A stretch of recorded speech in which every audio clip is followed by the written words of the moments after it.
মুখ্যমন্ত্রীর পদ থেকে পদত্যাগ ডক্টর হিমন্ত বিশ্ব শর্মার। বুধবার রাজভবনে গিয়ে রাজ্যপালের হাতে তুলে দেন পদত্যাগপত্র। গণতান্ত্রিক পরম্পরা মেনে হিমন্তের পদত্যাগ। তবে যতদিন না নিৰ্বাচনৰ ফলাফল ভাৰতৰ নিৰ্বাচনী আয়োগে আনুষ্ঠানিকভাৱে ঘোষণা কৰিছে আৰু নিৰ্বাচনী আয়োগে তেওঁলোকৰ অধিসূচনা ফলাফলৰ সৈতে তাক অসমৰ মহামহিম ৰাজ্যপাল ডাঙৰীয়াৰ হাতত অৰ্পণ কৰিছে।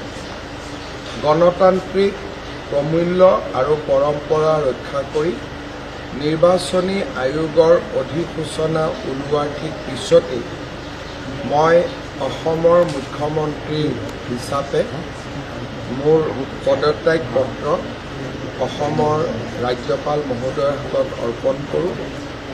হিমন্ত বিশ্ব শৰ্মা পদত্যাগেৰ সঙ্গে সঙ্গে ভঙ্গ হল হিমন্তেৰ সৰকাৰ।